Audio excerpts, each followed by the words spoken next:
voy a dar 4 elementos que yo creo que es la base de cualquier crecimiento personal. Creo que cuando empezamos a desarrollar prevención y promoción nos vamos por arriba, pero estos 4 elementos están adentro. Es decir, las agencias de socialización, los agentes de socialización. Las agencias son los colegios, los agentes son los padres, los profesores. Todos nos enseñan que no podemos hacer nada de estas 4 cosas que voy a decir. Y yo pienso que las podemos hacer. De hecho, yo las hago. Muchos de mis pacientes las hacen.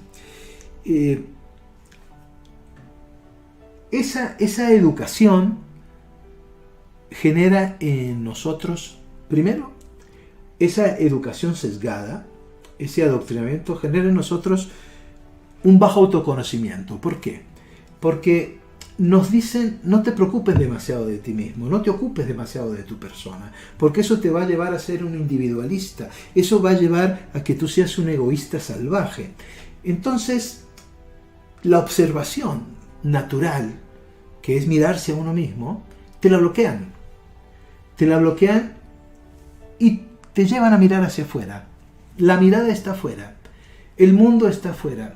Y entonces empiezas a desarrollar una ignorancia de ti mismo. No hay una cultura de la introspección, ¿sí? Entonces empiezas a sentir ignorancia sobre ti mismo.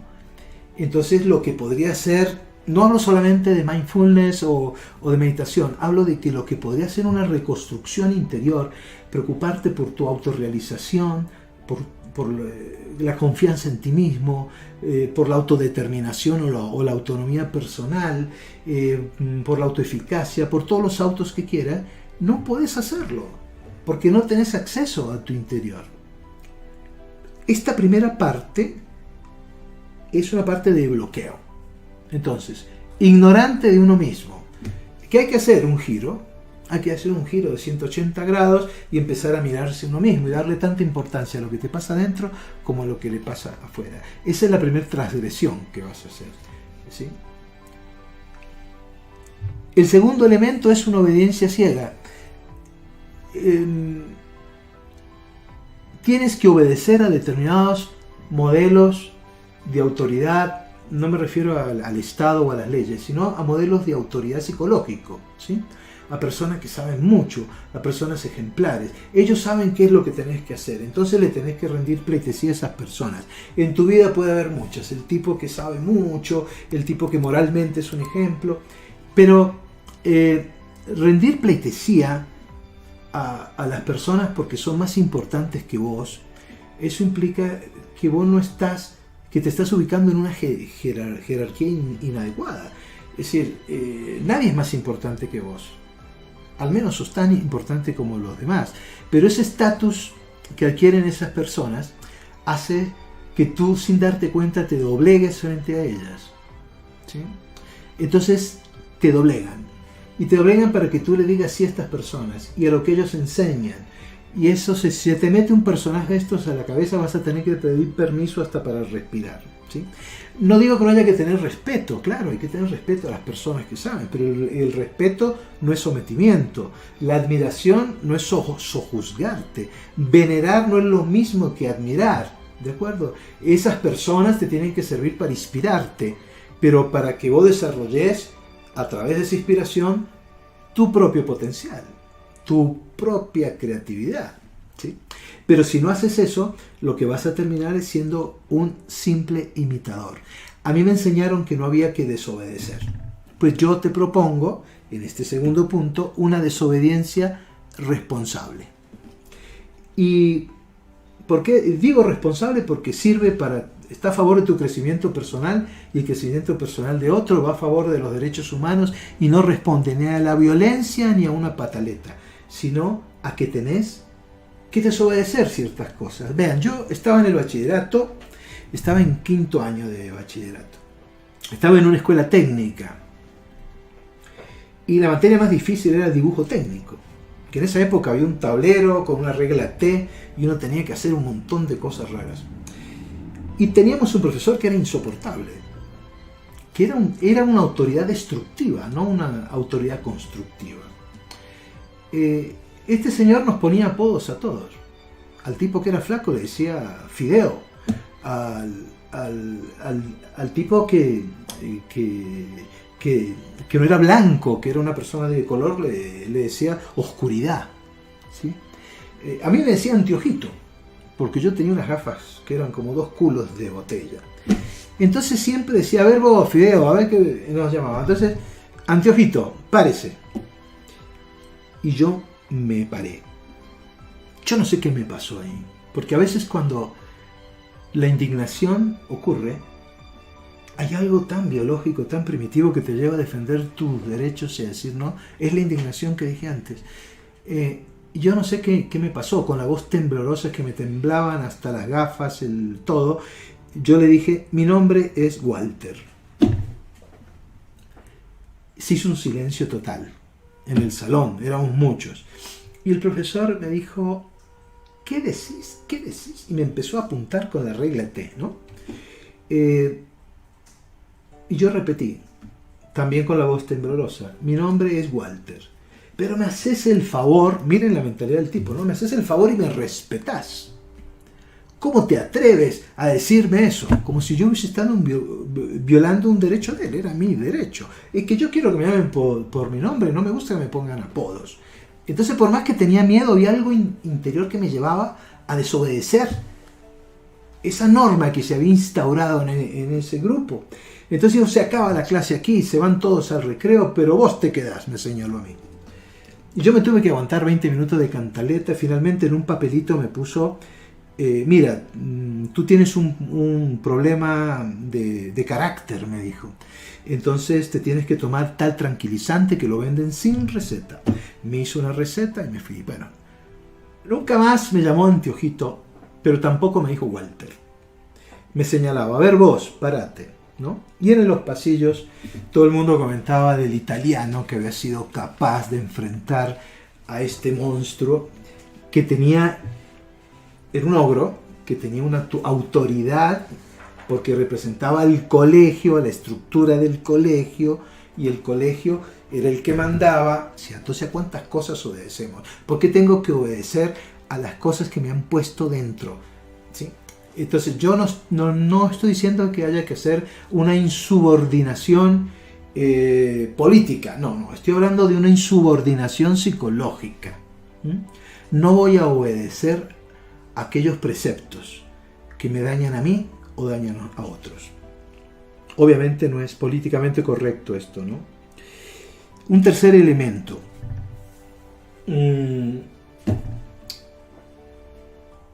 Nos dejamos llevar por la mayoría y entonces perdemos nuestra singularidad, nuestra individualidad. Es que detrás de todo, en el fondo, vos tenés un núcleo duro, y esa es tu individualidad, tu manera de pensar, de sentir, de ver el mundo. Esa es tu individualidad, eso te hace singular y distinto a los demás, ¿sí? Y cuando no vas en la manada, cuando no vas en la tropa, cuando no te pones el uniforme como la mayoría, te van a decir que sos una oveja negra. No rosada ni amarilla, negra. Y la oveja negra es la oveja que no hace caso al pastor, ¿sí? Al tipo que va con el perro saltándole al lado. Pues yo creo que hay ovejas negras que hay que felicitar, ¿no? Entonces, esta mentalidad de masas que nos inculca que si la presión de grupo, que si no sigues a la mayoría, pues entonces eres un bicho raro o un tonto o un loco,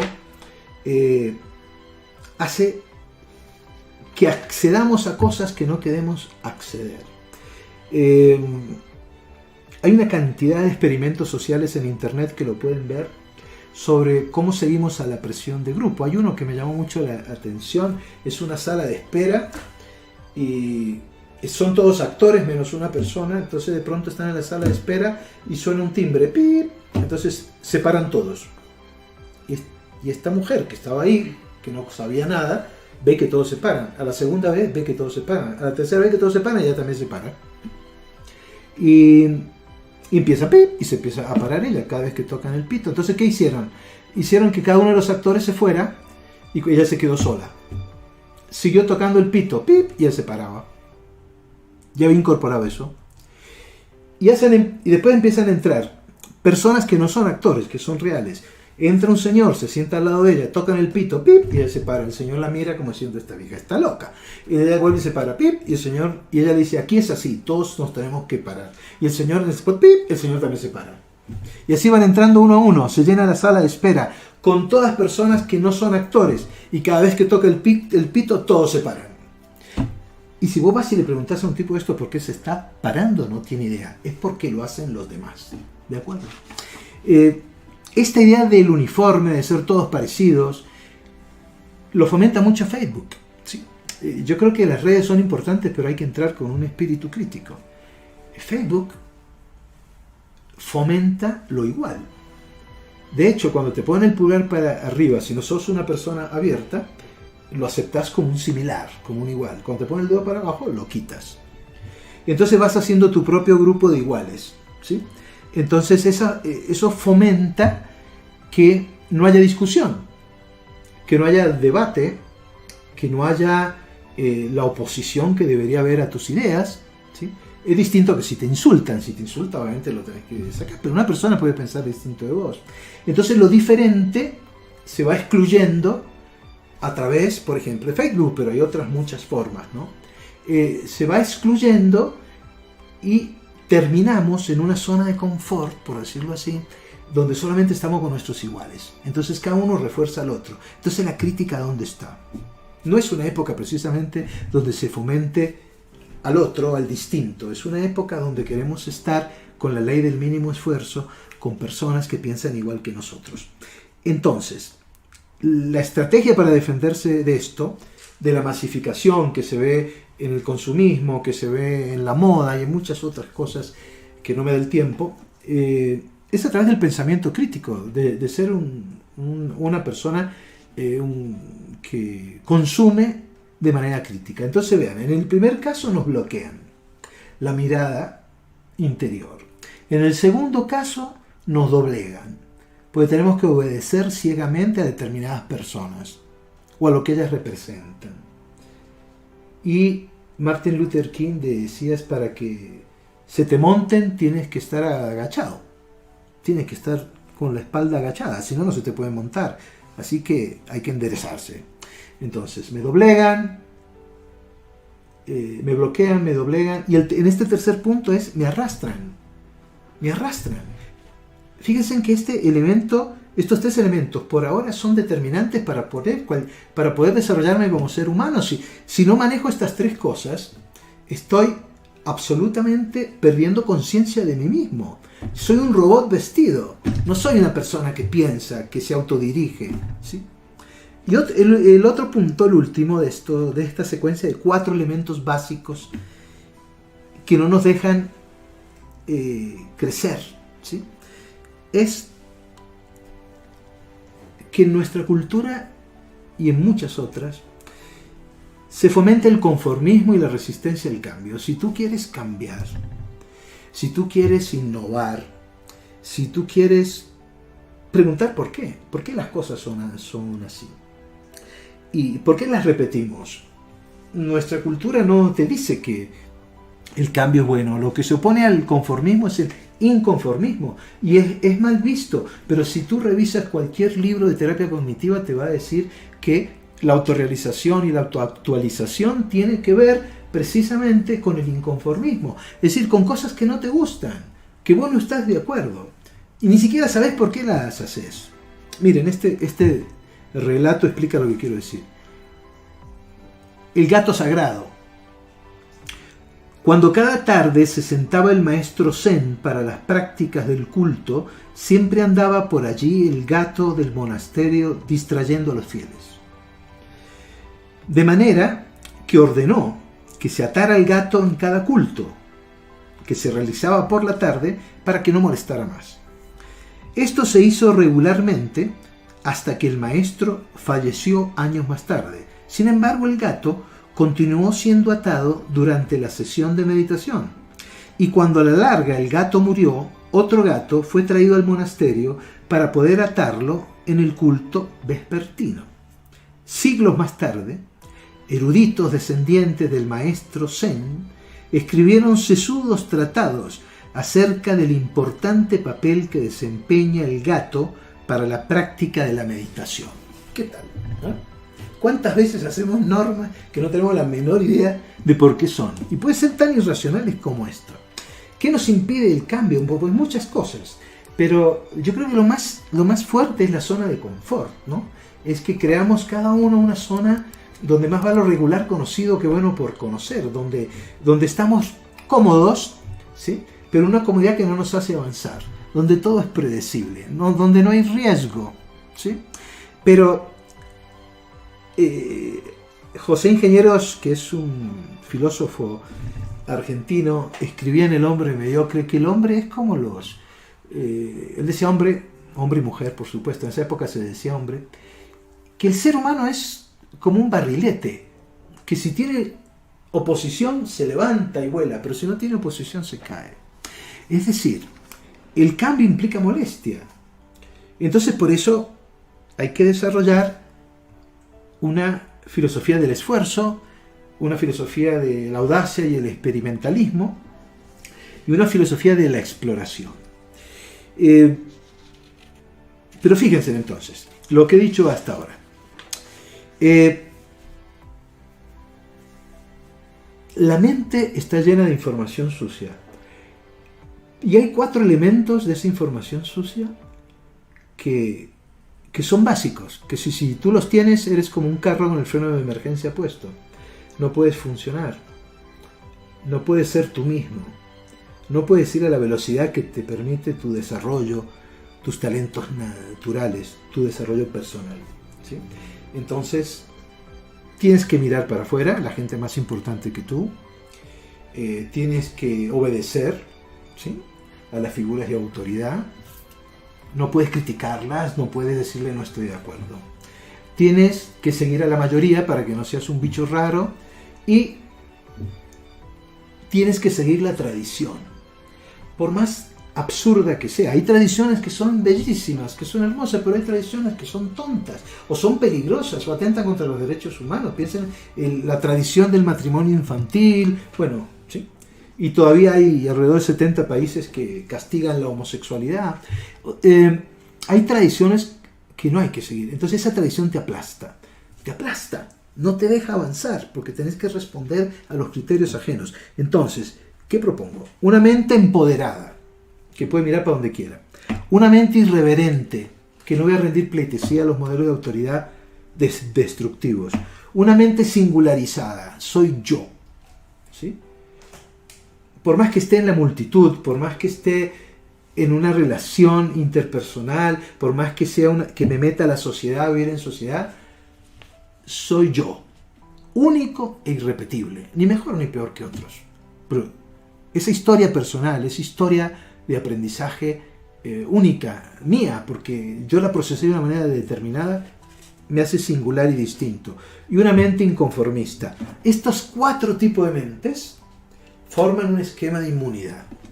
Y cuando tú trabajas estos 4 elementos a fondo, que no te dejas bloquear, que no te dejas doblegar, que no te dejas arrastrar, que no te dejas aplastar, y tomas conciencia hasta con los huesos, empiezas a desarrollar una serie de habilidades sin proponértelo.